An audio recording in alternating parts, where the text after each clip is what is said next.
One Punch Man was sucking for, I ain't gonna lie, for about a good year to 2 years, because One Punch Man in the manga was going through a second or third redraw of the Ninja Village arc, and the last redraw, the final cut, was actually worse than the first redraw of the arc, which disappointed me tremendously. So much so, I did like a 40-minute rant video on One Punch Man last year, and I was tuned out of the manga. And then in came the anime. Oh my God. The anime was brutal. It was undeniably the worst nightmare of One Punch Man fans across the board. Seeing how poor the animation was because of X, Y, and Z reasons, seeing the memes that folks were making about One Punch Man, I would say rightfully so, and then seeing how bad the ratings were because of how poor it was one of the lowest, I think the lowest rated episode of a mainstream shonen is from One Punch Man season 3. Oh, man, brutal. As a One Punch Man fan that's been dying for some of these major fights to be animated, right now, my faith in a quality adaptation for One Punch Man is low. It's extremely low, officially at least. And I can just tell that the best quality content for animation for One Punch Man is gonna probably come from a lot of fan-made stuff. And that sucks, it really does, but I think just how it's gonna play out, ultimately speaking. Maybe in the future, we'll get like a complete rework of the entire anime, because it needs one just after what's been going on with season 3. That being said though, things were looking very bleak, looking very, very poor for One Punch Man, but the manga has brought it back. We have gotten a lot of major events in the manga as of late, and if you don't know, I do these reactions to the manga chapters on my Cole Requiem YouTube channel. They're all there. And so far, it hasn't missed a beat ever since the end of the Ninja Village arc. Some of the coolest moments in One Punch Man, some of the dopest new characters in One Punch Man are coming in this stretch of, let's call it the Neo Hero Saga. The organization that's now trying to outdo the Hero Association. This saga so far has been on point. And they're setting up a lot of good bits too for the future when it comes to the lore, when it comes to the frequency of the monster activity, when it comes to the scale of destruction, X, Y, and Z in the third. They're cooking right now. The anime might just be a lost cause. All I want to see from the anime at this point in time is just return to season 2 quality. Not season 1, we know that's possible. Season 2. Return to season 2 quality, please. At least we have something to enjoy that's not a complete catastrophe, a complete abomination of what was season 2 content in season 3. On that note, why is the manga slapping? I want to start off first and foremost with the Amai Mask situation. Amai Mask situation brings up a very interesting paradigm in the story where Amai Mask, there have been theories about him being a monster, and those theories were correct, essentially, where the dude is virtually some sort of pretty boy Ugmon.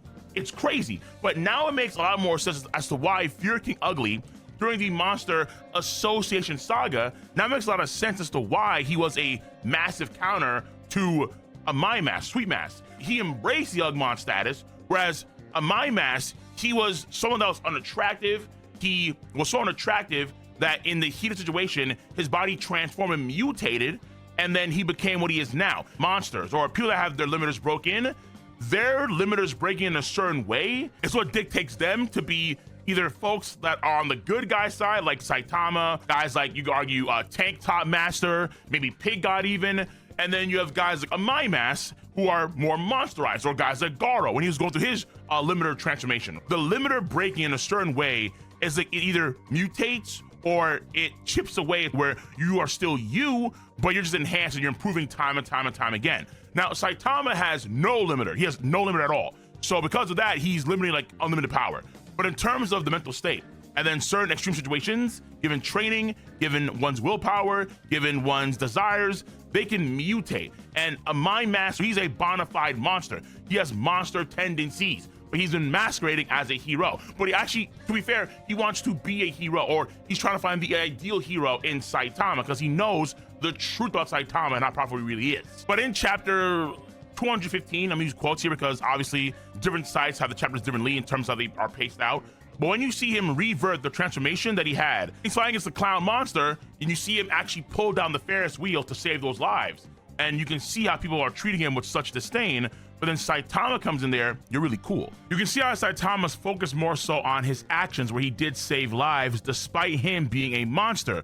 At the same time, a Mai Mask is someone that cares about appearance and how people view himself. So he wants Saitama to take him out because in his ideal, a hero is someone that sways the masses in a positive way, which is why appearance matters so much to a Mai Mask. But so much of Saitama's story in the Steel Zone Punch Man has been the reverse. And so you can see the clash of what type of hero Saitama is versus Sweet Mask ideal. Saitama isn't someone that tries to get the credit per se.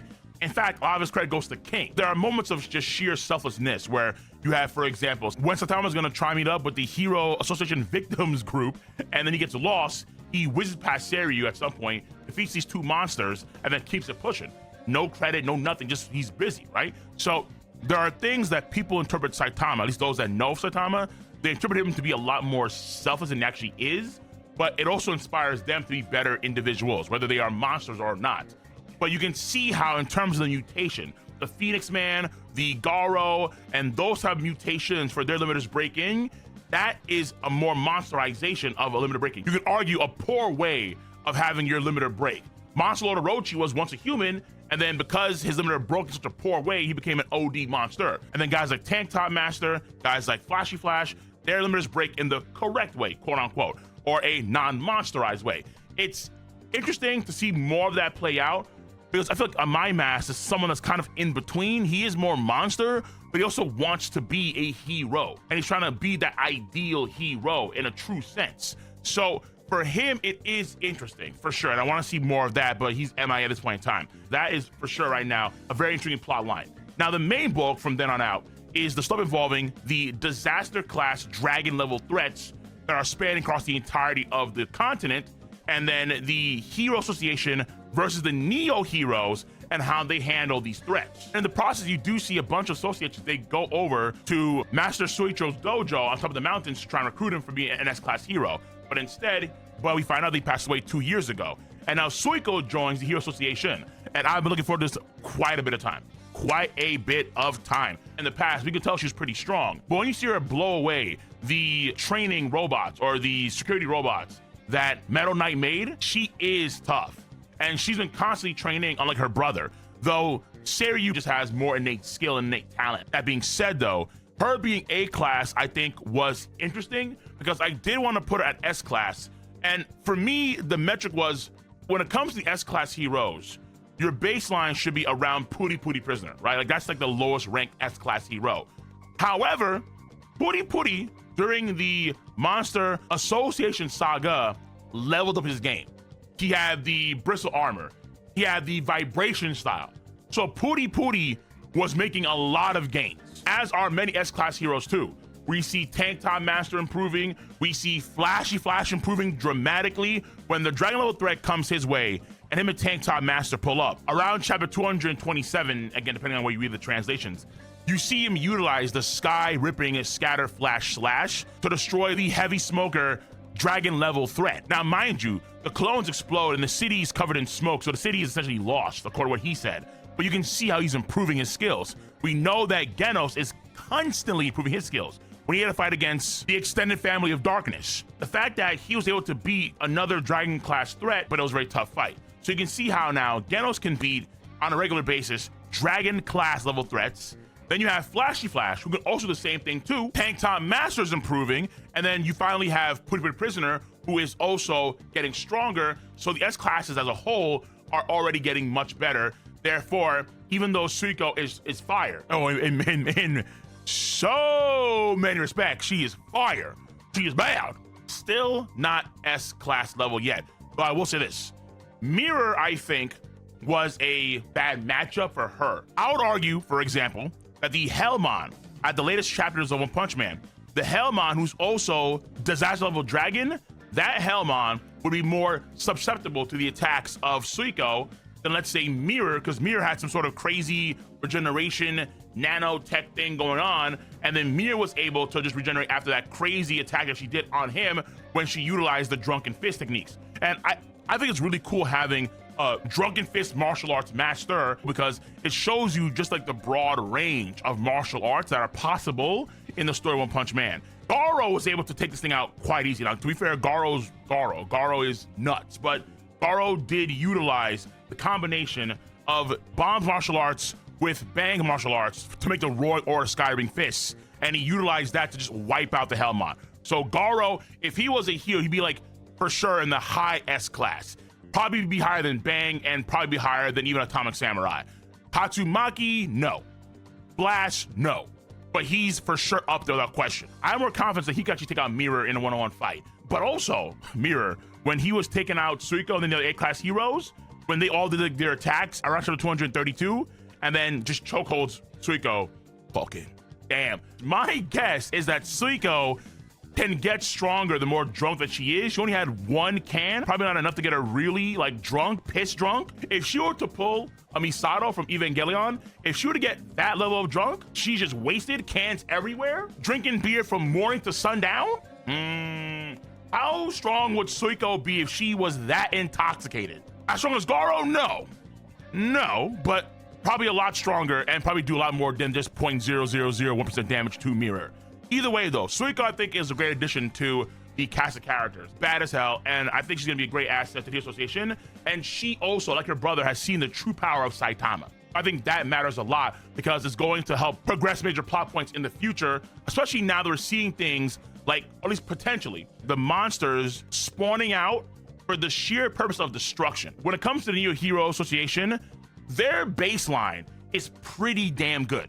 The Neo Heroes have those super suits. When you have the demon class threats that are pulling in before the dragon class threats, the Hero Association heroes are struggling to an extent, but the Neo Heroes are not. They have a pretty high baseline, whether it's the Raiden guy, whether it's Wavy Gaza, and of course Blue, they can handle. There are some guys, like the guy that had a lot of money or the pastor, they couldn't handle the demon class threats, but they get whisked away by some of the higher ups of the Neo Heroes. They have some strong guys in there for sure, but I think what Black Sperm says is ultimately the truth. In chapter 220, he explains how the Hero Association are terrifying, more terrifying than the Neo Heroes are, because they have people like Tatsumaki and Saitama licensed. At the end of the day though, the Neo Heroes, though they have a high baseline, they do weaken the heroes as a whole because they're creating this instability among the hero groups. They can ease tensions for a bit, but right now the only hero that we can tell can be a dragon class level threat among the Neo Heroes is Blue.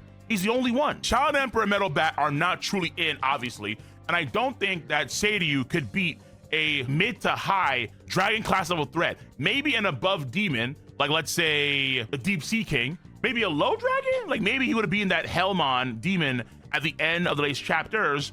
At the same time, when he attacked, he was kind of surprised, and in came Garo, parry, and sorry, I think both Suiko and Seiryu have a long to go in order to improve their martial arts skills and get more experience. But Wavy Gaza or Raiden or the assassin guy, I think his name is A, I can't trust them with dragon class level threats. But people like Bang, Atomic Samurai, especially with his new Sun Sword, Tatsumaki, of course, obviously Blast is there. There's one last thing too I want to say. It is interesting when you see Tatsumaki after she levels a city, she states in chapter 228 that potentially the reason why there are so many dragon class threats that are popping up is because their goal is ultimately destruction. Why that's interesting is that if there is an actual coordinated attempt by the monsters in some way, let's say maybe via God, to actually focus on destruction. So Tatsumaki had no choice but to destroy the entire city in order to take care of aggregation. Flashy Flash and Tank Top Master had to abandon the city after being that heavy smoker dragon level threat. And there are a lot of residents now in the Hero Association building because their homes have been destroyed and they need to live in a place that's secure and fortified. So whether it be the Neo Heroes, the Hero Association, or the Hero Name Victim Association, the idea is simply put that people need a place to live and they need security. And the groups are trying to protect them in some way, but as they level up, so do the monsters too, right? The monsters are getting more and more and more intense as time goes on, as if it's a coordinated attempt again, big God, potentially, in order to wipe out human civilization by just spamming high-level threats. So I'll dive more into that deeper in other videos in the future, because when it comes to the idea of, let's say, the past history of the world itself, where they are now, it's very fascinating for sure. So we'll be on top of this, absolutely, without question.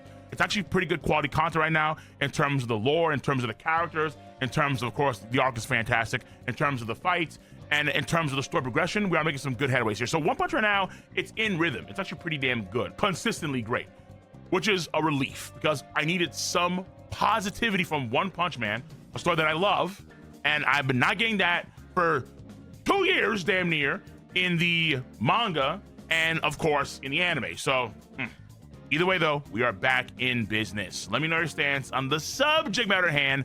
If you enjoy your boys video, kind of thumbs up. Of course, members do gain access to videos first. Subscribe to the channel and click on that bell to join the notification squad. I'm gonna catch you guys and gals on the flip side.